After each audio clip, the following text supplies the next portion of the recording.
du parcours. Les échos du parcours. Les échos du parcours. Les échos du parcours. Les échos du parcours vous présentent Les vitrines de la création. Déjà demain.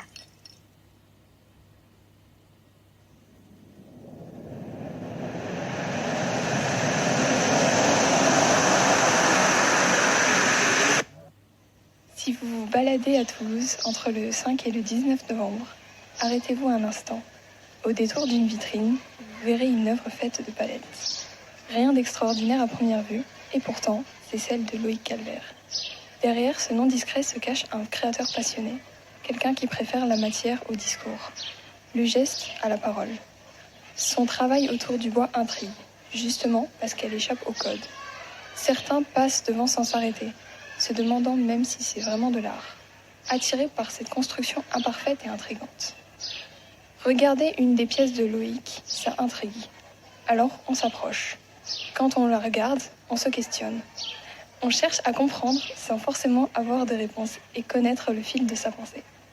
À Tarbes, l'an dernier, son œuvre faite de palettes avait déjà intrigué les passants. Brute, sensible, presque silencieuse. Elle semblait raconter quelque chose du vivant et du passage du temps.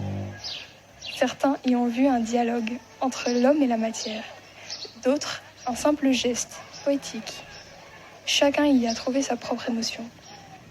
Cette année, Loïc fait partie des artistes sélectionnés pour les vitrines de la création. Un parcours itinérant en Occitanie.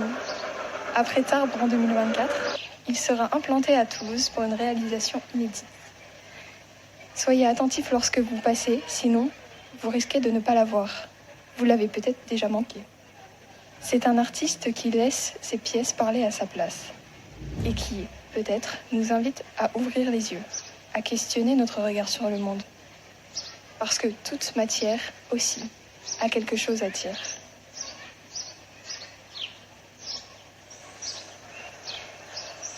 C'était les échos du parcours. Une série de pastilles audio proposées par les étudiants de DNMA d'événements du lycée Joséphine Baker de Toulouse En partenariat avec les vitrines de la création 2025.